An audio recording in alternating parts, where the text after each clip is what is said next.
All right, good morning. Thank you for joining us for this session of What's New in VCAP. My name is Stacy Brellinger. I'm the manager of the Victims Compensation Program. Just for those of you who might not know me, I have been with the Victims Compensation Program for about 17 years. Started as a client service rep, became a claims processor, supervisor, and I've been in the manager role about 2.5 years now. Excuse me, prior to coming to VCAP, I did work and volunteered at a sexual assault, rape crisis center and domestic violence center back in my hometown. So I have Amanda Fosnot joining me today as my co-presenter, and I'm going to let Amanda introduce herself and then we'll get started. Good morning. So my screen is a little frozen right now, so not sure what you can see right at the moment here, but like Stacy said, my name is Amanda Fosnot. I've been with the Victims Compensation Program for about 10 years now. I started off as a claims specialist processing VCAP claims, and a few years ago became a supervisor with the program. Prior to working with VCAP, I did work as a caseworker with Children and Youth Services in Pennsylvania. So yeah, I'm going to just dive right in here. So before we just go over the agenda, just a couple things. There is a Q&A, which we are going to save for the end of the presentation. If you do have questions you want to post there throughout the presentation, that's fine, but we're not going to be addressing them or answering them until the end of the presentation. If you look on your left nav bar, there should be a Q&A button. But I'll also try to keep on the chat in case someone posts a question in the chat. I'll try to copy and paste it in the Q&A so that way Stacy and I can make sure we're getting those answered at the end of the presentation. If you do have specific claim questions for us, we would ask that you contact the program, or if you have a single point of contact with the program to discuss those claim-specific questions. And then also, just as an FYI, there is fire alarm testing going on in our building today. So if you happen to hear some fire alarms going off and it's not where you're at, it's probably in our building here, but we have shut our doors, so hopefully we do not hear any of that fire alarm testing. And I'm just looking at the chat here. I did post in the chat if anyone does need closed captioning on, please just comment in the comments and I can turn that on. No promises if that closed captioning is going to work or not, if you'll be able to see it, but I do see I have the option to turn that on. So I think that is all the housekeeping items I need to go over. So we'll just jump right on into the agenda here. So as you can see, these are a list of the items we're going to be touching on today in the workshop. Teleworking, Paperless Project, law enforcement notification, language access, updated documents, sexual assault counseling claims, crime scene cleanup changes, loss of earnings, certification changes, alternative therapy, medical marijuana, and proposed legislation. So we're going to start off with teleworking, and I'll dive right on into that. And let me just double check this chat to see if anyone needs the, okay, nobody commented that they need the closed captioning. Okay, so there's just a couple bullet points here, but I'll provide some more insight on this information. As you can see, it states that from March 2020 to June 2021, VCAP and PCCD, we were in a temporary teleworking status along with most, if not all, of the state. So obviously when the shutdown occurred last March, our building closed March 16, 2020. So while VCAP has never teleworked before, a temporary teleworking plan was put into place about 2 weeks after the shutdown. We sort of were working with information that we eventually would be reopening, along with, I'm sure, many of other people working in Pennsylvania. So with the temporary teleworking plan that we moved forward with, this allowed staff to telework from home. There were many restrictions that were in place at the time, but we were able to abide by those restrictions and still allow our staff to telework and work on processing claims. Unfortunately, for the first several months, staff were not allowed in the office. So this limited time that supervisors and staff had together. So that meant that we had to figure out a way to distribute that work to the VCAP staff in order to ensure that they could continue working on those claims. Obviously, back right after the shutdown, there was delays with processing claims, getting documents, as I'm sure there was with many other workers in Pennsylvania. So just to give you a little bit of a rundown, every Monday before staff were back allowed in the office last year, staff would arrive to the building every Monday in 15-minute increments to pick up and return work to the building. Stacy, myself, and a couple other supervisors were in the building gathering up all the work to distribute to staff and then to also account for that work that was being returned to the office. So it wasn't until June 2020 that staff were allowed to re-enter the building on a very, very limited basis and work in the office. And those, I believe, feels like forever ago at this point, but it was 1/2 day a week, I believe. So this temporary teleworking arrangement ended in June 2021. At some point during that period, we were able to, once some restrictions lifted, we were able to get the staff in for a second half day in the building. Again, with the many restrictions that were in place with the state at the time, we had to be very creative with how we were getting staff in the office and how we're ensuring that they were working on their claims without there being a delay. So as of now, staff are back in the office and that's on a permanent basis, but they're still able to work from home. So currently, VCAP staff is still teleworking, just in a different capacity than they were in that temporary teleworking status. So currently, claims specialists are scheduled in the office 2 times per week, and they work from home 3 times per week. Clerical staff are scheduled in the office 4 times per week and work from home once per week, obviously because our claim process, our claim files, our actual physical claim files were very much paper-based still. So obviously it's very important to make sure that we are handling all the incoming documents, whether it's from postal mail, electronic mail, or faxes, that those are being handled right away so they can get to the appropriate worker. Supervisors are in the office twice a week and work from home 3 times a week. And then once every 4 weeks, supervisors are in the office rotating on a 3-time-a-week schedule. Claims specialists are in the office on the same days as their direct supervisors, so that's very helpful in comparison to how it was back in our temporary teleworking status because we had a lot of social distancing to maintain, so we had to be very mindful of that and where everyone's desk was located.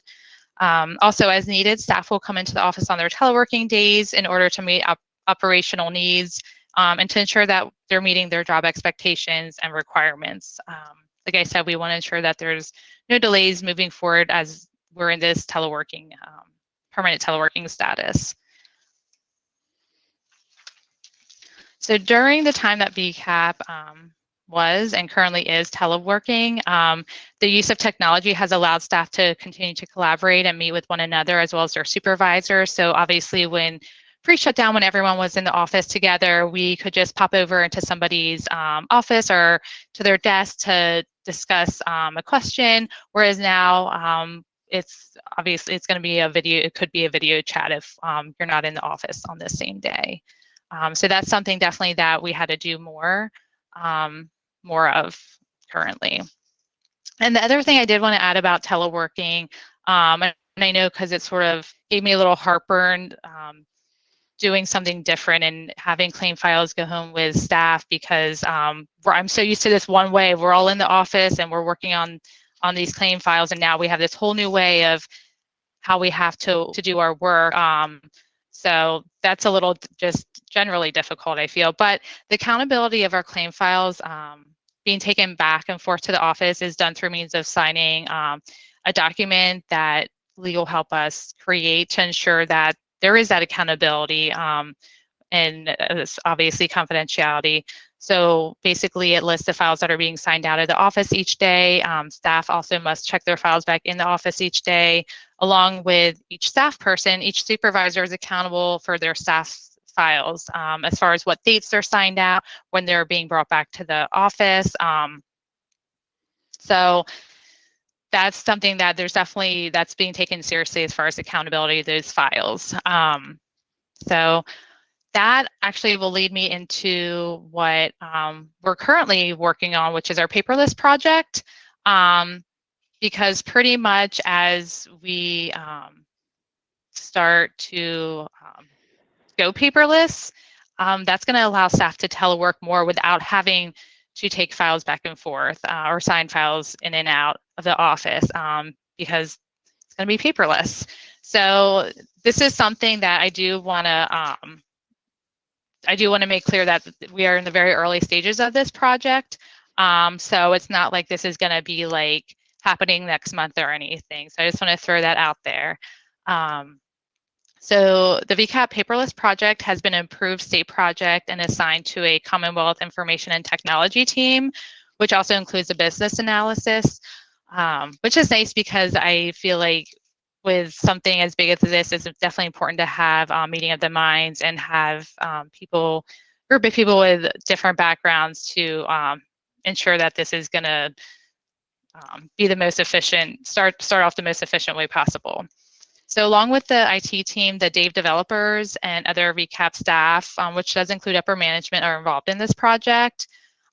We meet about every 2 weeks to basically just go over where we're at, any new issues that have come up, and progress that has been made. So as a team, we've been meeting for several months now. And right now, the approach is to focus on incoming documentation while also taking into consideration that the goal, we also want to include in our goal of going paperless outgoing documentation. So while we're just looking at that incoming documentation and how we're going to make that paperless, we also need to be very mindful with the decisions we're making about that incoming documentation, how this is going to play a role if we want outgoing documentation to also have a paperless option. So during the review and analysis of incoming documentation, the approach is to focus on three separate means in which the incoming correspondence is received. So that's incoming faxes, electronic mail, which is via Dave support, email, and then also the incoming postal mail. So right now, incoming faxes, we have already worked through that and it's had a very meaningful and thorough review and analysis. So currently we're working on the postal mail and how we're going to make that paperless within the Dave system and for our workers to work on the claim files. So the other part of the paperless project that's super important is the ease of access that this is going to provide. So when reviewing and analyzing different aspects of incoming and outgoing correspondence is our top priority. We also want to ensure that even more so, we want to ensure that the victims and claimants are still able to submit documentation in a manner that is most convenient to them. We don't want to take options away, not only from claimants and victims, but also victim advocates and other allied professionals that are involved in the claim process. We do not want to eliminate any accessibility, so that we're definitely trying to be very mindful of that when coming up with ideas and making progress and going paperless. So like I said, we do want to ensure that there is an improved ease of access for each group of people who need to submit documentation, as well as those who are receiving documentation from VCAP. So that goes along in the sense of that outgoing documentation that VCAP generates. So we also want to be mindful of that as far as ease of access goes. So for claimants, allowing them to have easily and efficiently submit documentation, that is what we want to make sure we can ensure is going to continue to happen. Not everybody has the ability to submit documents electronically, so we want to make sure that claimants and other groups of people can still mail documents into our program. For employers, law enforcement and medical providers, funeral homes, and other organizations that we request information from, we will be able to receive and submit. We want to make sure that they will receive and submit requests in a timely manner. So some ideas have been maybe creating a portal that the providers, employers, and law enforcement could use in order to receive and submit information. But again, we want to make sure that this is done in a way that does not eliminate other options for those groups of people. For victim advocates, we'll have improved access to claim information and status and the ability to submit documentation just as easily as a claimant or other providers can. And in turn, this will allow claim specialists to have quicker access to their required documentation needed for the claims and help with our transition. A transition into the paperless data processing will allow staff to telework on a more regular basis as well. So being able to access that submitted documentation quicker can hopefully help with the time frame of the claim process as well, and also with even sending out information. So in order to, I already mentioned a little bit about possibly, maybe a Dave portal of some sort, and this is not anything definite, these are just ideas that have been thrown around. But, just to share with you all, so in order to ensure ease of access for those groups of people that I just mentioned, we want to make sure there's going to be several enhancements to Dave to ensure that can be done. So there has not been any specific enhancements yet as it relates to the Paperless Project. So nothing has been finalized, but like I said, aside from the portal, there's been something that's called an OCR, and I really can't go into too much detail because I'm not, that's not my cup of tea, but it's basically a technology that can read documents that are submitted. So if, let's say, a document submitted and the claim number is written on this document that's submitted or uploaded into Dave, this technology or software can read that and know specifically that that document has to go into that specific claim in Dave. So there's a lot of, for me, I'm not tech savvy, so when I hear that, I'm like, wow, that's amazing. I would have never dreamt that was possible. So there's a lot of technology I feel like that is out there that we can use in Dave to make enhancements to allow us to transition very easily into our paperless project.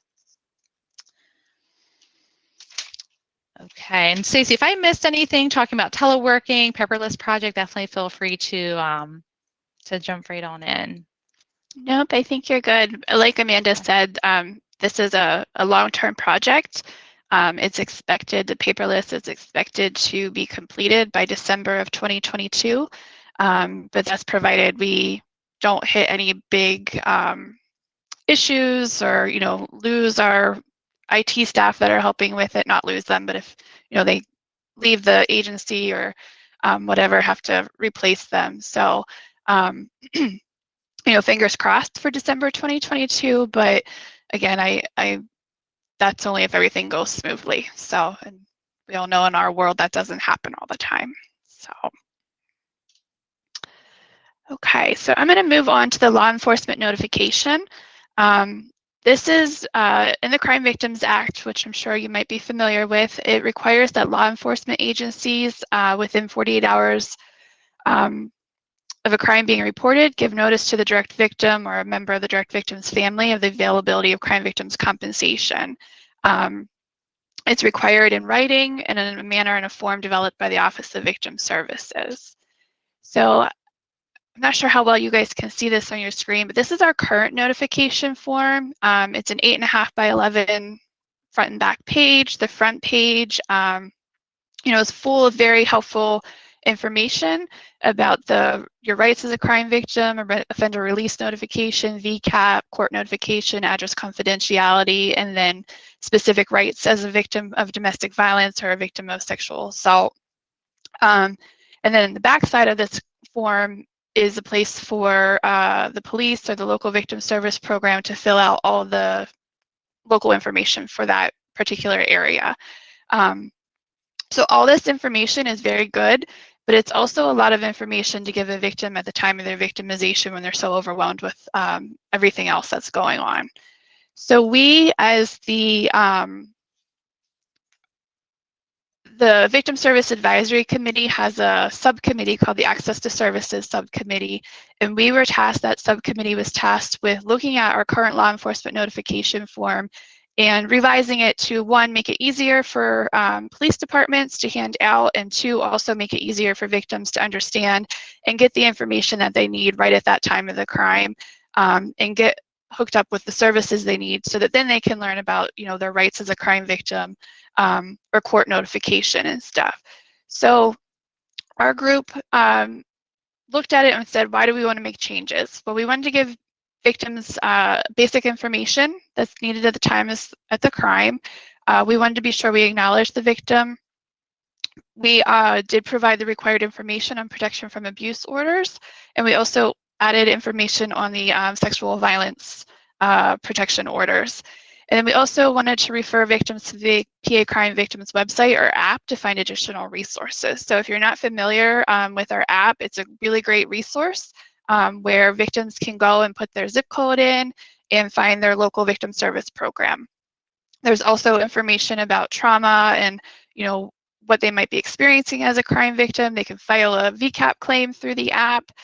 So it's a really great information contained in the app. So we're trying to refer people to the app or to the website to get those referrals or additional information.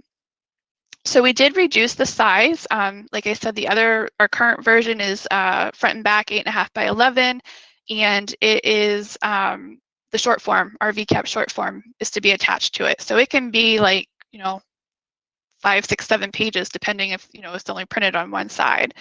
So we did draft or create, 3 different options for law enforcement. They all contain the same information, it's just how it's presented. So we have a 5 by 8 postcard that's front and back with a 12-point font. We have a full sheet 1 page with a 14-point font, and then we have a full sheet front and back with 16-point font. Again, it has all the same information, it's just how it's laid out. And then we also provide still the ability to fill in the local victim service agency's contact information. And we've also added QR codes to the document, which will take them directly to the PA Crime Victims website, and I believe to our Dave website to be able to file a claim if they, you know, scan that QR code. So here is our new version. And again, I apologize, I don't know how well you can read it, but you'll see up here, you know, we're just very, very basic bullet points. You know, you're not alone. Being a crime victim can be hard. We explain about victim advocates that can provide service to them. We direct them to our website to be able to, you know, in case the information down here isn't filled out, direct them to the website to be able to locate their local victim service program. We do also explain that they have rights, but rather than listing them out like we do on the current one, we direct them where to go to be able to see what those rights are. Here we have the domestic violence information, and then also the sexual violence or intimidation information. And then these are all our QR codes. So, you know, we have one to take them directly to the website to apply for VCAP, and then these 2 would take them to our app. So this is what like the front page of the 8.5 by 11 would look like. And then down below there, we have the important local contact information for them to be able to, you know, the police department or the local victim service program to be able to fill that out. So we have a place for domestic violence programs, sexual assault programs, child abuse victims, elder abuse, violent crimes, human trafficking, the county's victim witness office. And then we also have a listing of the statewide contacts, the address confidentiality program, the offender release notification, VCAP, and child line. So on the postcard size one, just the top half would be on the front page, and on the back would be the contact information. And then on the 8.5 by 11 that has the larger font, the front page is all the top half, and then the back page is the local contact information.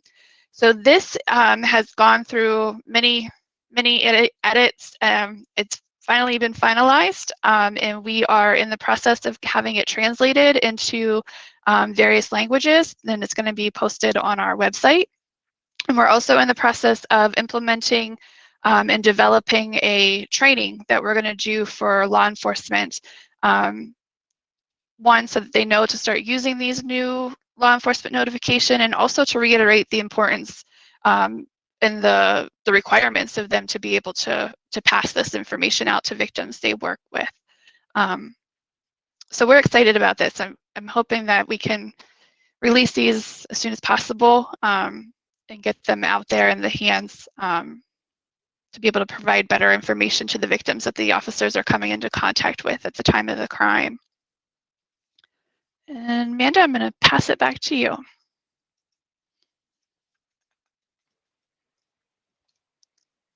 Thank you, Stacy. Okay, so this next section basically is just going over some updated VCAP documents, specifically the claim forms and a few of our brochures. So the claim forms that have been updated are what are called our short and long forms. The short form being the claim form that victims who self-file will use. It's just a one-pager on the front with a signature page on the back, and then the long form, I believe, is about 6 pages long and has more specific questions about more benefits than the short form. So specifically with those two forms, it's the format and some slight content changes that have been made to those. So just to make sure I hit on all those changes, I'm just going to reference my notes here. So for the claim forms, we do have a gender section that was, I believe, originally where the victim information section was, and that has been moved to the statistical section and is optional. Also under the statistical information section, which I believe is towards the end of the claim form and on the back of the short form, primary language was added as an optional section as well. The signature pages were all, well, the signature page for both the claim forms were updated. And I will go over that specifically here shortly. Some sections that were added to the short form were sections about the relocation benefit, transportation, as well as crime scene cleanup. Also, the PA Crime Victims website was updated to www.pcv.pccd.pa.gov. So that's been updated on the claim forms as well. Also, instead of asking in the crime section of the paper claim forms, it used to say, did the crime involve a motor vehicle? So now the form states, were the injuries caused by a motor vehicle? Since that's more or less what we do need to know, so that's why that's been updated. Also, where it asks if the person, it says under the crime information, it'll say persons who committed crime. There typically would be a box for adult or juvenile, so those boxes are no longer there asking if it's an adult or a juvenile. We still ask the person who committed the crime. Also, the question asking if the incident was domestic violence related is no longer there. So specifically with the signature page, as you all know, well, I would imagine most of you know, if not, oh, there we go. Thank you, Stacy. The signature page used to actually have just 2 separate sections, one section for the acknowledgement and reimbursement agreement, and then the second section would be authorization to obtain information. So there would always be 2 sections for the signature page. There still is 2 sections, however, it's been the part that has been updated is that those 2 original sections, signature sections, are now updated for just 1 section. So that very top section of the signature page is specifically for acknowledgement and reimbursement agreement, as well as the authorization to obtain information. So that's all just 1 signature instead of 2 separate. The main addition to this is a HIPAA signature that was added. So as you can see in that middle the second part there, it says HIPAA authorization and release agreement. So that was added to our signature pages.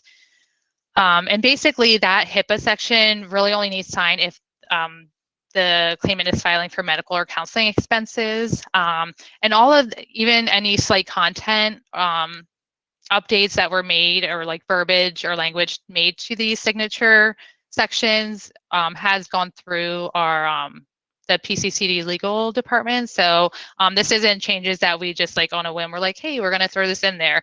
So this all has been, like Stacey said, even with the documents that she went over, it's been through many reviews and revisions probably. So this is our final updated signature page product. So the other thing I would like to mention with the claims forms is that they have been translated. So specifically our short forms have been translated into Spanish, Korean, Vietnamese, Chinese, German, and Russian.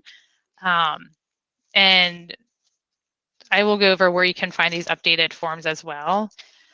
The next section are the brochures. So they're actually no longer brochures. However, I'm sure I will probably continue referring to them as brochures just out of habit. So 3 of our brochures have been updated with content changes, as well as our the new PA Crime Victims website. They have been updated into either 1 or 2-page flyers. So the Dave systems brochure, financial assistance brochure, and the compensation resource guide are the 3 brochures that have been updated. Again, there's minimal content changes to these forms also. So as you can see, this is our financial assistance for victims of crime flyer. This is just a 1-page flyer. So aside from some content changes and obviously reformatting into 1-pager, there's a QR code at the bottom. On the left-hand side towards the bottom is also the updated PA Crime Victims website. And yes, so let me just make sure that was all. So that's basically the main changes with that flyer. The Dave flyer, this is actually has been changed into a 2-pager. It can be printed on front and back, so it doesn't necessarily need to be printed out on 2 separate pages. Content updates are basically specific to the screens and the steps that you would take in Dave. I don't know how long everyone has been working through Dave, but I think it was 2011 or 2012 maybe. We did a Dave enhancement. So prior to 2011 or 2012, there was old Dave, the original Dave that was created, and then Dave went through updates. So there's, again, the content changes have to do with just the specific wording of the steps or screens that you might see when working through Dave. Again, there's a QR code to scan, and the website's also updated as well. And then the compensation resource guide. Again, this was changed into a 2-page flyer. This has the basic benefit information, very general information about the benefits. Obviously, for those of you who have filed VCAP claims, know that there's a lot more specific information that can go into these benefits, but this is just a very general guide. And just a couple of things to mention as far as these brochures go or flyers go. And Stacey, you might be able to touch on this more, but because this came out of a needs assessment, I believe. So one of the things is the brochures, if somebody wanted to print those out and hand them out at their organization, they're gonna have to print them, they're gonna have to fold them, whereas now you would just be able to print them out. You could print them out front and back, hand them out, hang them up if you needed. Also, we made sure the font was bigger too, which would be helpful for anyone viewing these documents. I feel on the brochures, the font was very small. So that was something, that we wanted to be mindful of as well. And as far as the brochure goes, these also have been translated into the following languages: Spanish, Korean, Vietnamese, Chinese, German, and Russian. So that's important to know as well. And the place where you can actually find the updated claim forms, the translated claim forms, as well as the brochures and the translated brochures, if you go to the PCCD website and you click the Victim Services tab, there's a link for forms and apps. When you click on that, it'll bring up like the blue hyperlinks to each of these documents, as well as the translated documents. So I believe right now you can't necessarily request them via materials request, I believe, but you can find them. They are updated under the forms and apps under the victim services link at the PCCD website. Okay, thank you, Amanda. So Amanda's touched a little bit about some translation that we've done, but I just wanted to go over a little bit more detail. So we started working with a state vendor to have various VCAP documents translated into other languages. And we picked those 6 languages based off of some research that we did to see what was the most common language in Pennsylvania. And that's not the order that I have them there. It's just the order that I typed them. So, so we went with the top 6. And started having our short form translated, as well as the documents, the brochures that Amanda had just gone over. And again, they're all available on the PCCD website. We're also in the process, what we had our acknowledgement letter translated, which is letters that are sent to the victim, letting them know that our claim's been received, and then if we need documentation from them, the checklist is attached. And we had all of the things that could be considered on a checklist or added to a checklist also translated. So we have the acknowledgement letter and our checklist translated. And Amanda had talked about on our claim form, we added a place under statistical information for them to be able to indicate their primary language. And if we see that there's a primary language there that we've had documents translated in, we will send our documents in that language to them. If you're filing a claim in Dave, that hasn't been updated on your screens yet, it will be. In the meantime, you can just make a claim note and the claim specialist would see that and know, I need to send this document out in Russian or whatever it might be. We currently have our sexual assault counseling claim form and our emergency application being translated. So I'm hoping to get those back within the next week or so, and those will be made available on the website. As well. Once those documents are translated, we pretty much have translated all of our basic general VCAP public documents. So next we're going to dive into having more of our Dave internal documents, not internal, but Dave documents that are sent to victims or claimants specifically. We're going to work on having those translated as well. So this is a huge task, one that I think is long overdue, but I'm glad to be able to working on it. It's just going to take us time, especially in Dave, because our Dave system does not accept or like the characters of the Chinese, Korean, Vietnamese, and Russian, I believe. When we try to copy and paste stuff into Dave with those languages, it just comes out all question marks. So we are doing a lot of manual stuff on the back end outside of Dave to be able to get those letters to the victims and claimants. And our hope is eventually, again, our Dave team, our Dave IT team is very busy with moving us towards paperless, but our hope is once the paperless project is complete or near completion, they can start making changes in Dave that will allow the documents to generate in Dave rather than us having to do it on the back end. And I had mentioned too, our law enforcement notification is also going to be translated. So I had just mentioned our sexual assault counseling claim form being translated. And in case you're new or haven't heard about this change, in November 2019, House Bill 962 was signed into law, and it added a new section which provides counseling services for victims of sexual abuse. And what this did was expanded the eligibility for victims of sexual assault who aren't eligible to file a standard claim, maybe due to it being past the filing requirements, they didn't report it to police, whatever the reason is. They can file a sexual assault counseling claim with VCAP for counseling expenses only that have been incurred as a result of the victimization. So who's eligible for this? Any direct victim of sexual abuse. And the law does define who a direct victim is. It defines them as an individual against whom a crime has been committed or attempted and who as a direct result of the criminal act or attempt suffers physical or mental injury.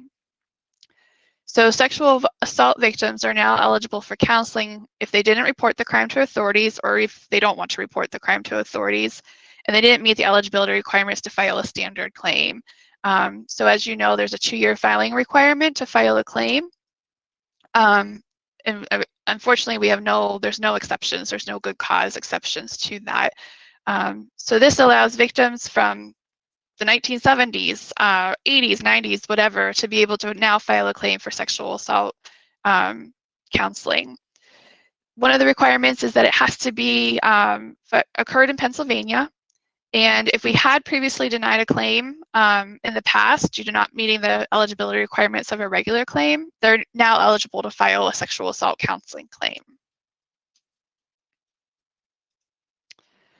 So they're only eligible for counseling expenses for service dates on or after November 26, 2019. That's when the law was signed.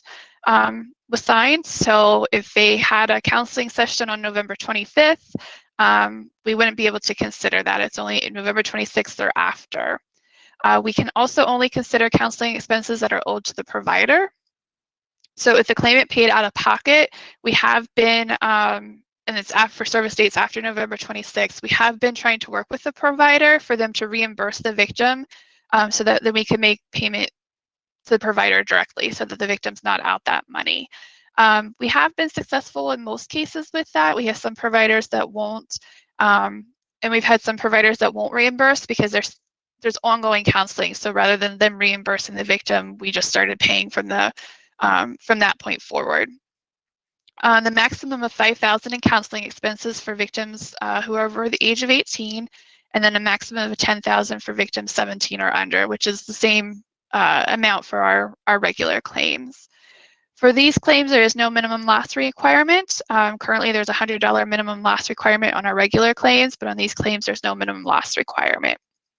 And as with our regular claims, we can only consider it if it's counseling that is performed by or under the supervision of a psychiatrist, psychologist, licensed professional counselor, or licensed social worker. There's 2 ways to file. We have our paper claim form, which can be found on our website, and then they can also file online. So if they do file online, it's the same process that they would use if they were filing a regular claim, but we've added questions at the beginning. So somebody comes to the website to file a claim and asks them, are you a direct victim of a sexual assault? And if they answer yes, it'll take them down a path and ask them further questions. If they answer no, it'll just take them directly to the regular claim. What we were trying to do is to make sure that sexual assault victims who file, if they're eligible for a regular claim, they get taken down that regular claim path. So we do ask them questions. I believe the questions are, again, are you a victim of sexual assault? If they answer yes, it'll take them to a next question that will ask them if they reported the crime to the police. If they answer yes, it will then ask further questions and determine if they should go down the regular path or the sexual assault counseling claim. If they answer no, they didn't report it to the police, it automatically takes them to the sexual assault counseling claim form. So we're just trying again to get them down the correct path. And then when we get paper claims in, the supervisor of this who oversees the sexual assault counseling, she reviews all of them and determines, can we open a regular claim for them or do they need to stay down the sexual assault counseling path? And we have been able to open up regular claims for victims. So it is, we're getting them one way or another, and if we can get them down the regular path, we want to do that because obviously down our regular path, we can consider loss of earnings, mileage, medication, all the expenses they'd be eligible for, where with this claim, they're only eligible for counseling. So to process these claims, all we need is an itemized counseling bill, and if it's applicable, the insurance benefit statement. And then we send a verification form to the provider, like we do on our regular claims, it's called our mental health treatment form, just to make sure we get their license number, to verify the service dates and how much is crime related of those service dates. We do not request a police report on these claims, and we don't, there's really no eligibility that we have to look at other than did it happen in Pennsylvania and are the service dates being submitted after November 26th. And I will pass it to you now, Amanda. Thanks, Stacey. Okay, so this slide basically is just talking about an update that was made to our crime scene cleanup benefit, and it's specifically related to what we consider private residence.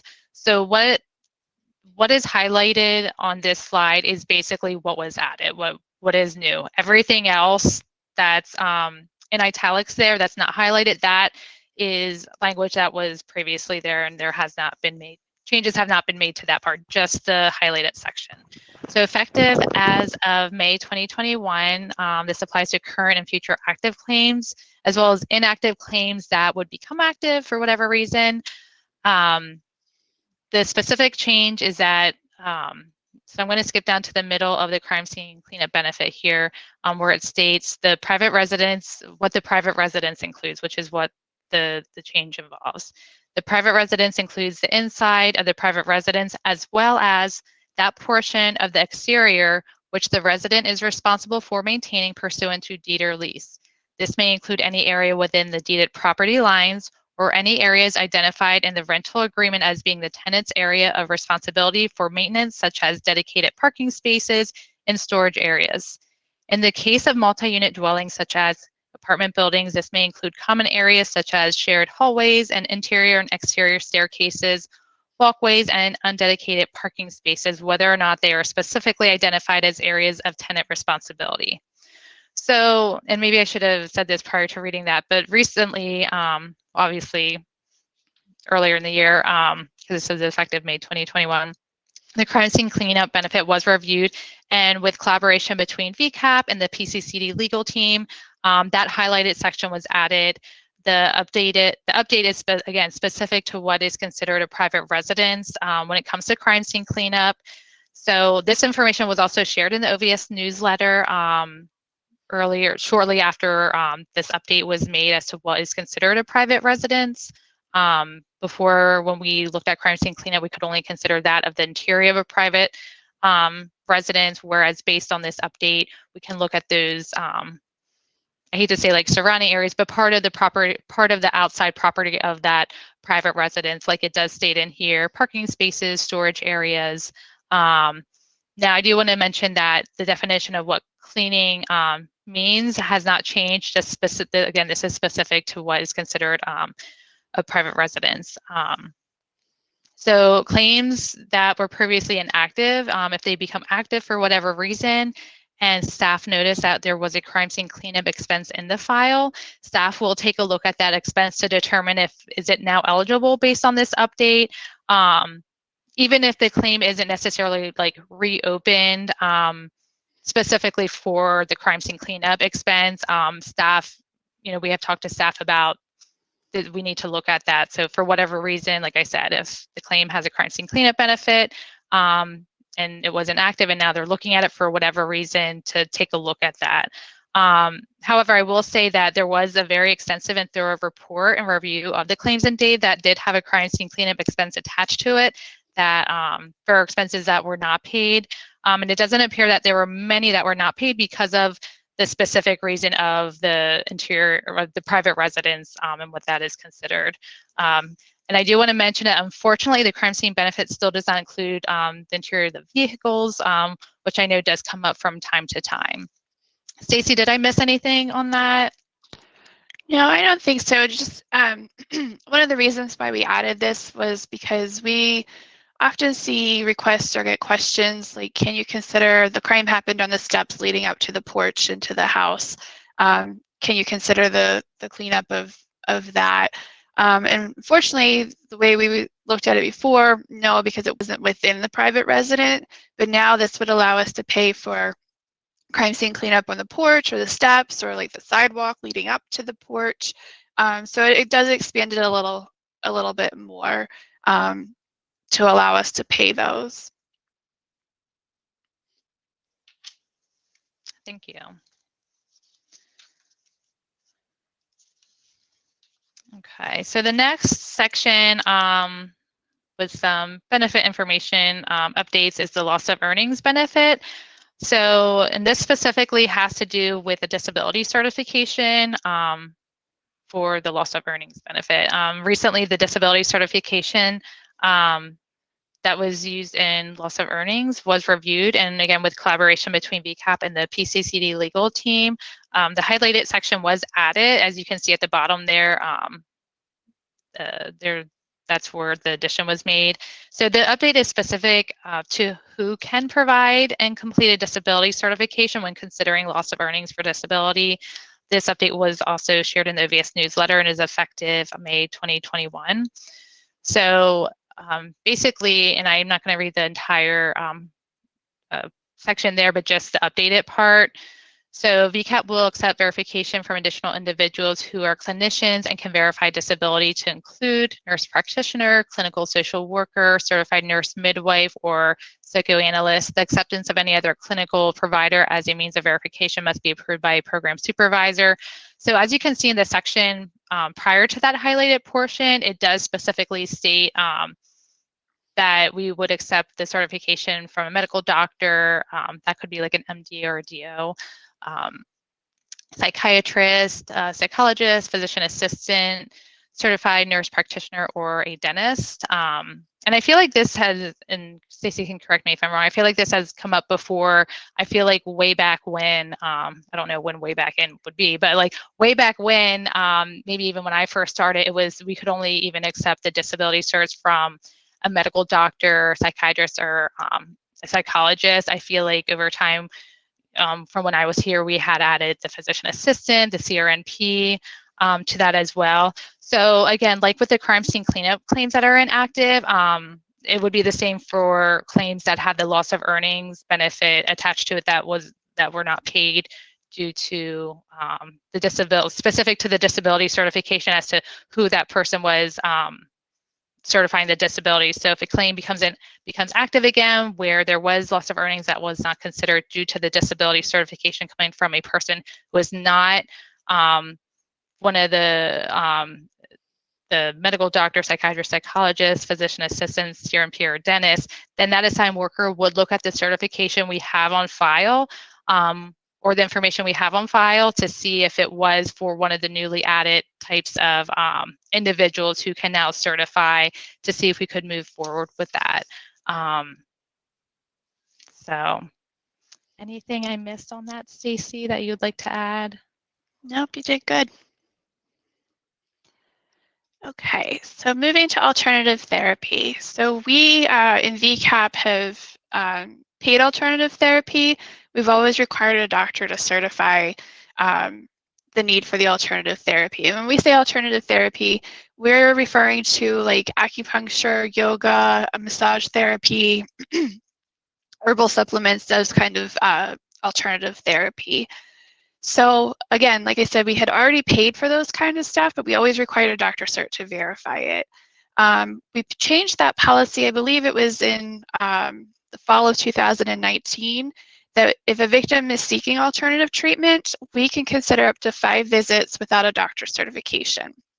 And then any visits over 5, after the 5th visit, we would need certification from the medical provider to verify how those services are beneficial to the physical or mental injuries related to the crime. So another policy that we added to that is if that alternative treatment is started within a year from the crime date, we can pay the first 5 visits. But if the treatment started a year or later after the crime date, we do ask for an explanation from the victim as to why the treatment is occurring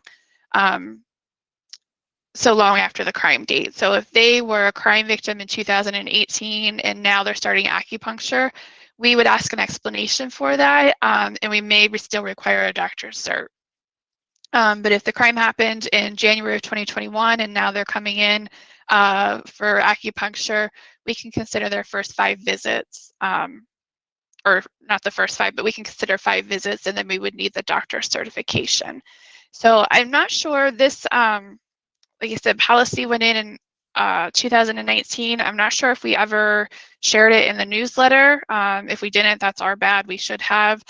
So we would just want to make sure you guys were aware of that, because we do often see for massage therapy, we've started to see for acupuncture and yoga. I believe we just had a claim come up where they were requesting kickboxing. And we approved those first 5 visits based on, information about the claim and what occurred and stuff. And we'll continue to consider it if we can get the doctor certification. So just wanted to share that with you in case you weren't aware of that we could consider those kinds of expenses. Medical marijuana is another expense that we've been paying. Once the Department of Health implemented the state's medical marijuana program, we determined that we could consider those expenses for victims who go through the process to get their medical marijuana ID card from the Department of Health. So there's a lot of good information on the Department of Health website if you're not familiar with the program. But basically, we can consider the expense for medical marijuana if they've received their medical marijuana ID card from the Department of Health and has received the medication from a dispensary approved by the Department of Health. So there's a pretty detailed process that they have to go through with the Department of Health, but once they go through that, we can then consider the medical marijuana. Now, obviously, if they're submitting expenses for medical marijuana, we're going to certify with the doctor that it was prescribed as a result of the crime. There's currently 23 serious medical conditions that medical marijuana can be prescribed for. I don't want to say prescribed because it's not really prescribed, but recommended for, I guess. And that's increased actually since they implemented the state law. When it first started, I think there was only like 13, and now they're up to 23. But there's 3 that really stood out to us when we were looking at it, which is it can be recommended for anxiety, post-traumatic stress disorder, and then severe chronic pain. So a lot of the victims who are submitting expenses for that, as a result of their victimization, that's what their medical condition is. So we do require some documentation. We do ask for a copy of their medical marijuana ID card. And then we also require the certification. We have to get verification from the certifying Department of Health physician that the medical marijuana is crime-related. We can pay for the issued medical marijuana ID card. I believe it's $50. And then we can pay for the medical marijuana that they purchased at a Department of Health approved dispensary. And the medical marijuana falls under the $35,000 cap. So they are eligible up to $35,000 for that. And then we do have to verify yearly with the certifying Department of Health physician that the medical marijuana is still being recommended due to the crime injuries.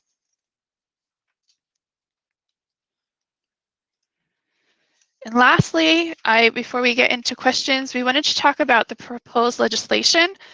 This is Senate Bill 708. It has gone through many revisions, but I just wanted to point out some important proposed legislation that will impact VCAP. There is a lot in there that will also impact Department of Corrections and Office of the Victim Advocate. So I'm just going to go over what's really specific to VCAP. This proposed legislation would add 3742.1 as an eligible charge. And if you're not familiar with that charge, it's a motor vehicle charge, and it is the accidents involving death or personal injury while not properly licensed. That's currently not an eligible charge in our statute, but we do often see that that's the only charge filed. So that has been requested in the proposed legislation to make that an eligible charge.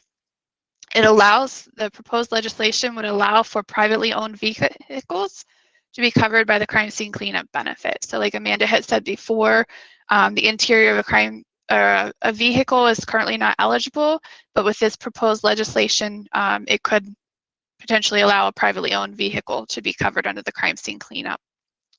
It would also extend the filing deadline from 2 years to 5 years, and would also add a good cause exception to the 5-year filing requirement. So right now, a claim has to be filed within 2 years from the date of crime or the discovery of the crime.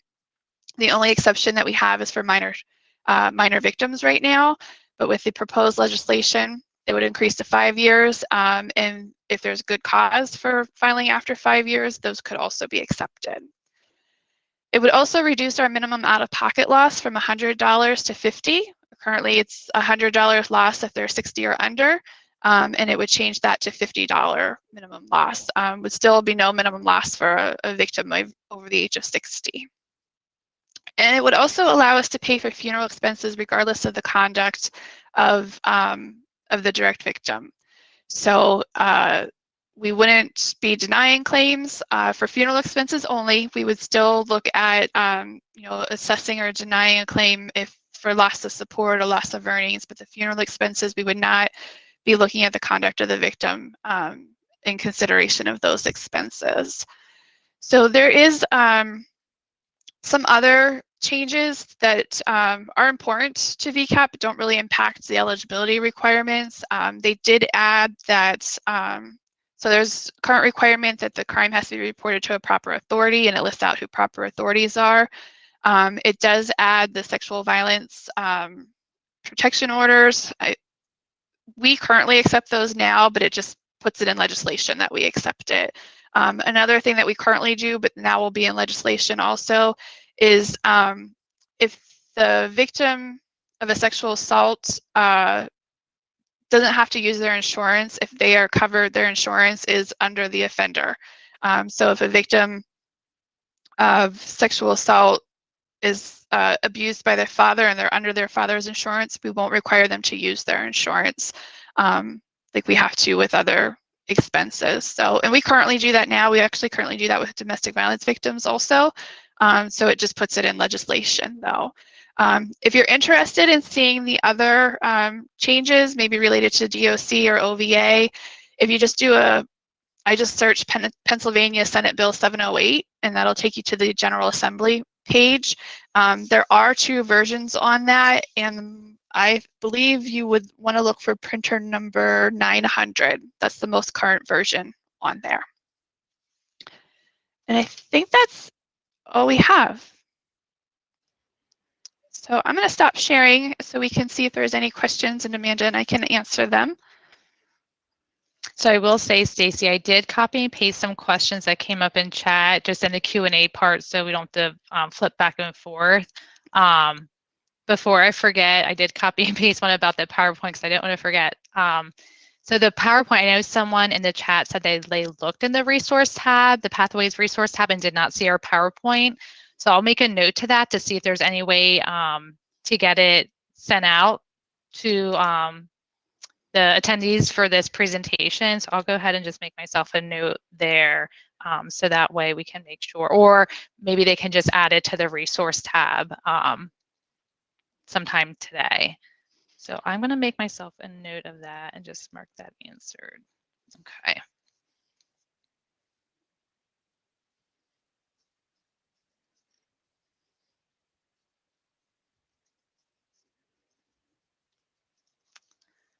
Okay.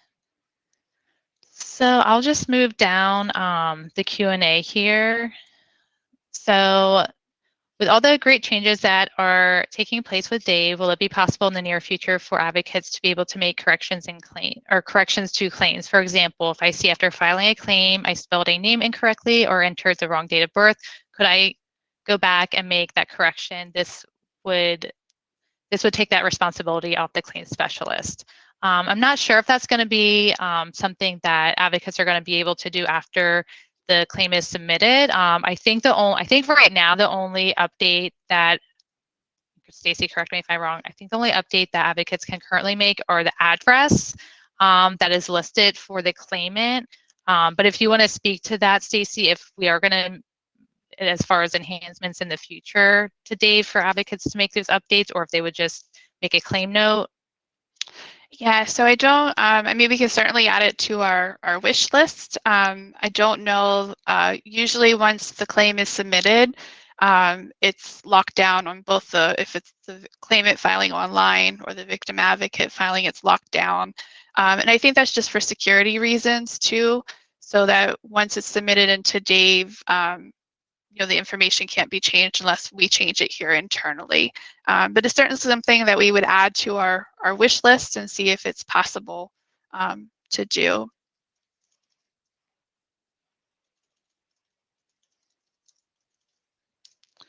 Okay. Just moving between screens here. All right. Okay. So the revisions to the crime scene cleanup only applies to tenants depending on lease agreement, as opposed to owner-occupier, or to the owner-occupier as well, occupant as well. So the crime scene cleanup, even now, like even prior to that change that was made as far as what the private residence would include, so that actually does include landlord. So I believe the wording is a person who assumes financial responsibility. Well, actually, I could be wrong. I believe it's maybe it is the person who assumes financial responsibility, which would be the landlord, or it might specifically state landlord. So if it is maybe a property that's being rented and the tenants, I believe my understanding is tenants could submit that crime scene cleanup expense, or if the landlord does, since the landlord is the owner and maybe not necessarily the occupant, that landlord could submit that expense as well. I'm not sure if I answered that question correctly. The one downside to only being able to use the Q&A and the chat feature, but definitely, Stacy, if you want to touch on that, maybe I misread that, but yeah, it could be like the person who's renting the property or the actual owner of the property, even if they're not necessarily the one living in that property.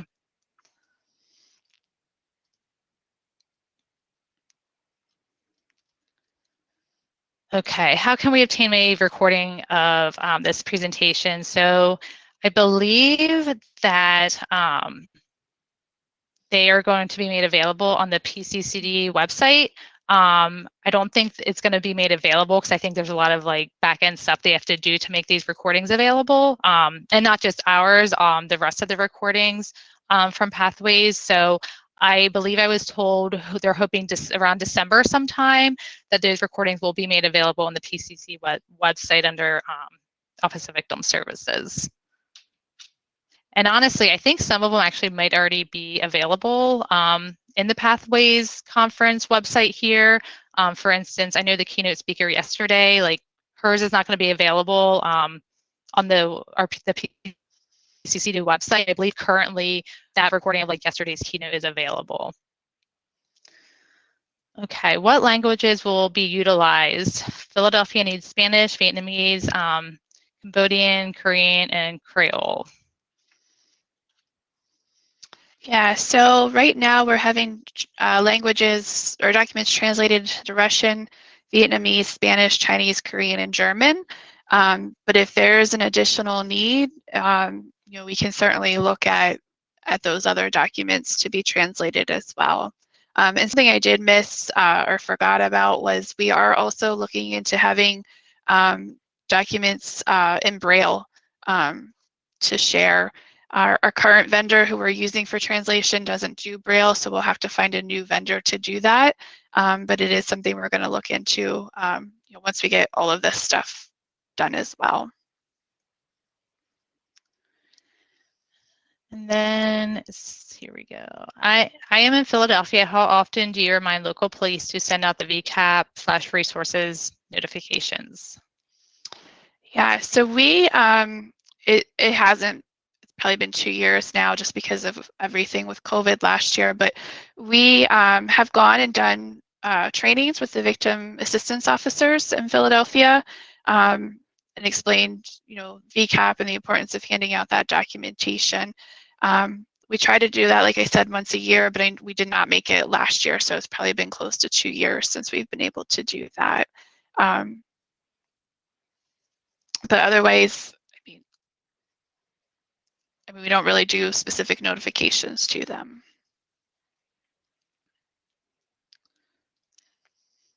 Can advocates get the postcard sized? I believe that came from the law enforcement notification slides you were talking about, Stacy. Yeah, so all 3 of those versions that I went over are going to be available on our website once they're finalized and the training is implemented. So you can certainly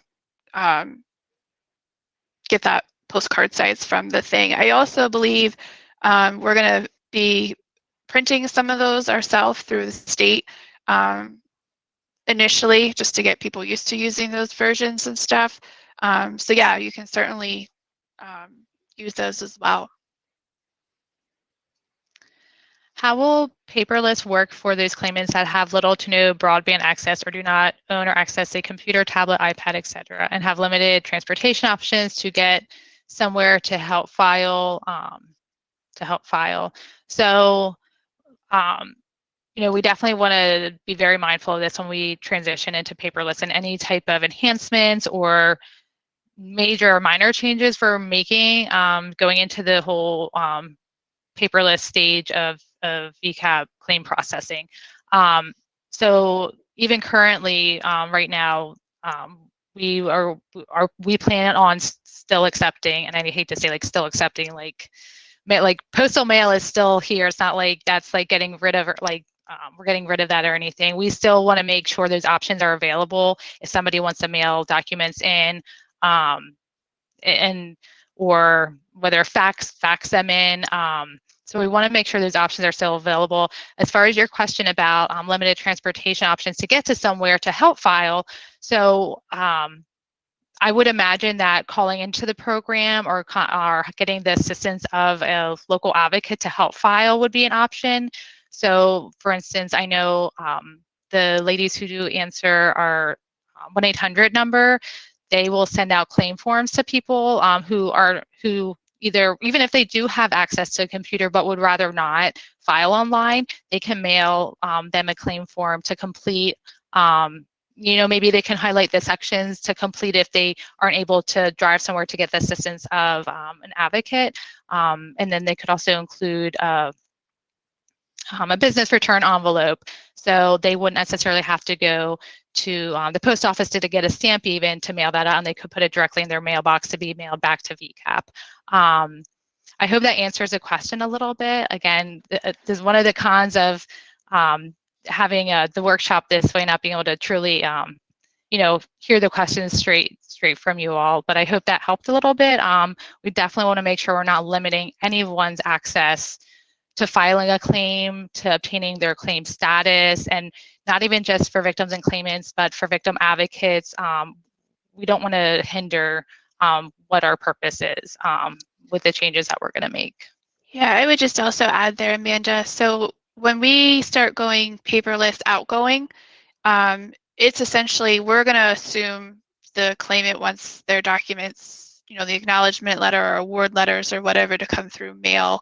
It will be up to them to say, like, you know what, no, I'll take it through, we're envisioning a portal for them to go to. Like, they'll get an email and say, like, hey, a new document's been uploaded, go to the portal to see what it is. But that's going to be their choice. Otherwise, we're going to assume they want it by mail. Because again, we know not everybody has access or wants to get documents that way, but we just want to make those options available. So it's really going to be up to the victim or the claimant to choose how they want to receive correspondence from us. And essentially, when they're sending stuff into us, it's no different for them. It's just our internal process changes for that part, for our processing purposes in here. Thanks, Stacy. Any thoughts on family members of drug delivery resulting in death cases being eligible for only counseling expenses? Stacy, I'll give that one to you. So these are tough. We review these case by case. They're reviewed by our claims review officers, myself, and then our legal counsel actually reviews them with us. We're looking at all different aspects of the claim, trying to determine if they're, so we can only consider counseling in the cases of homicide. So there's some thought that the drug delivery resulting in death is not a homicide charge. So they're tough. We review them case by case, and I know that's not an answer, but that's honestly what we do. If you have questions about certain ones, you can certainly contact the program. At this time, though, I feel like I'm not giving you a good answer because I know I'm not, but it's honestly just case by case in determining that. And it depends on, again, what charges are filed, if there's an arrest, the details of the crime, what occurred, that kind of stuff. So.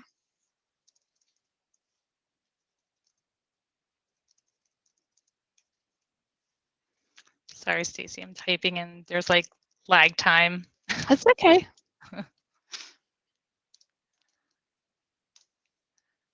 Okay, let me go back to the Q&A here.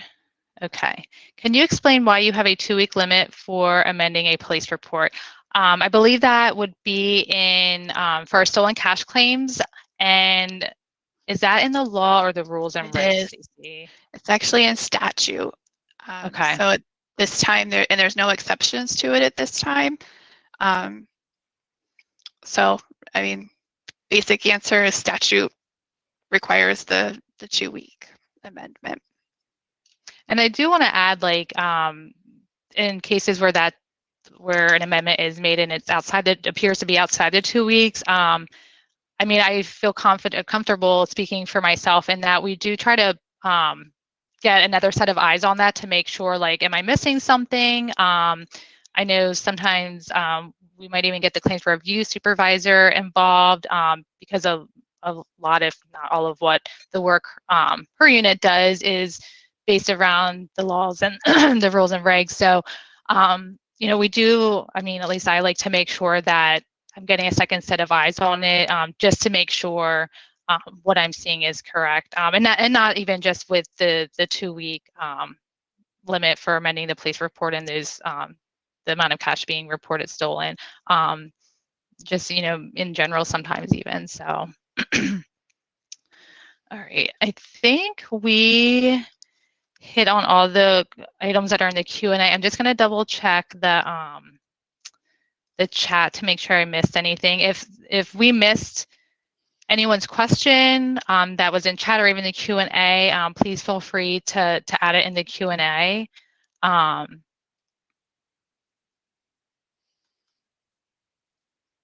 It was definitely nice seeing several familiar names in the chat as well. This is definitely different doing this virtually. You know, I definitely miss seeing people in person, and you know, that I'm used to seeing every couple years here and there in conferences like this. So I do miss seeing everyone.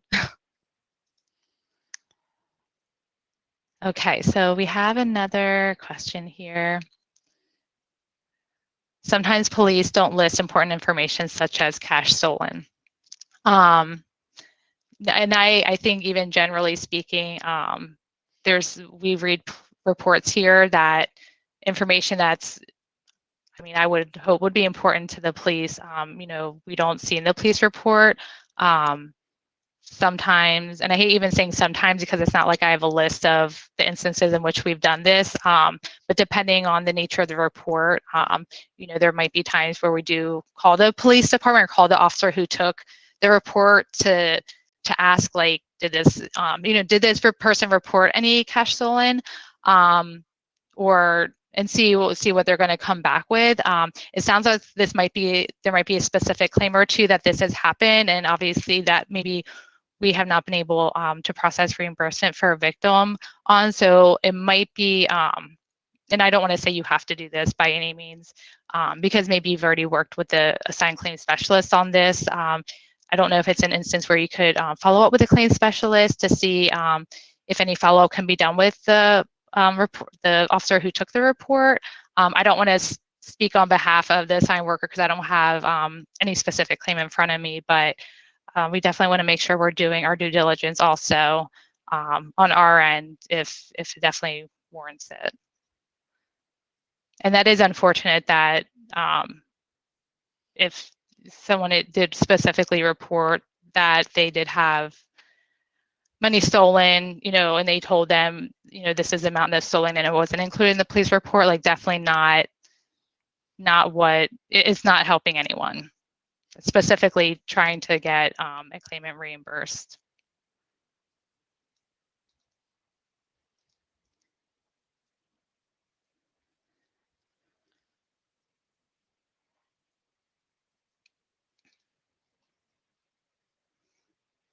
Yes, so Andrea Hibbs just commented in the chat that she's been in the field for about 21 years and has come across many claims specialists. So as our time wraps up here, I was thinking about this as we were talking about teleworking and everything, and not that this is anything new with VCAP specific to our presentation, but You know, we've definitely had to change, I mean, along with everyone else, not just in the field of victim services, but just in general, have had to change the way in which we do things.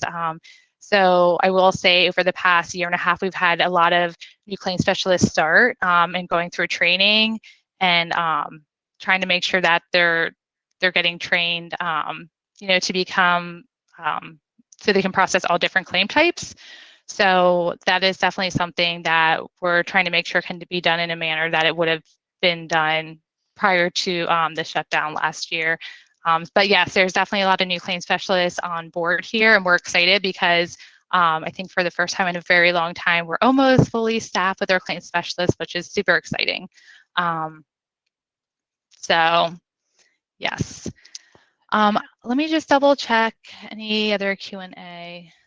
While you're checking that, Amanda, I would just say too, earlier this year, we always try to put information in the OVS newsletter, but earlier this year, we started to do VCAP update emails that were specifically to the folks that we have listed in Dave as people that are filing claims. So if you're not getting those update emails and you're interested in them, I'm going to put my email address in the chat, and you can send me an email, and I'll make sure you get listed or added to that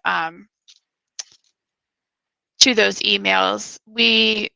I try to send one every month. Sometimes it doesn't happen, but sometimes we send more than one in another month. So those are a good way to keep updated. We're just trying to use that as a way to be more open with the field and relay the information to you guys. So, and I apologize, I turned off my webcam because I kept freezing in video, so I thought maybe that might help. But yeah, I put my email in chat, so if you have want to get added to those update emails, or have any questions further about what we might have talked about today, please feel free to reach out. We can talk further or talk about new stuff. There's a lot we have going on in VCAP too, and we're not quite ready to share anything yet, but we are revising our surveys that we send to victims. That's also going to be put online, so if they choose to fill it out online rather than completing it by paper and sending it back, they can. So we've got that. We're working on that. We're just preparing for the proposed changes in legislation. Trying to get as much ready as we can to be ready for when that, or if that passes. So, and like Amanda said, we have a lot of new staff, so we're doing a lot of training and working with those staff. But we're excited for the staff that we have on board and where we're going. And Janet, I did see you added something in the Q&A that you've had several lately as far as that 2-week amendment rule, and that there's no exceptions, which is true. There's no exceptions to the 2-week amendment rule.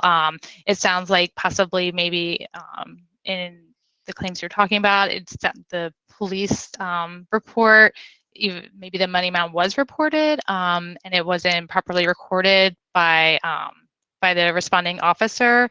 So again, I don't know if you've done this already or not, or if the claim specialist has followed up with the responding officer to try to clarify whether or not that information was given and just not included in the report. But maybe that might be something you could follow up about the claim specialist about. I know you said you sent in an appeal, but you are right that there are no exceptions to that 2-week amendment rule. But we want to do our due diligence, and if there is follow-up we can do to confirm any information, we want to make sure we do that. So I know I didn't probably necessarily help you with that, really, so I do apologize.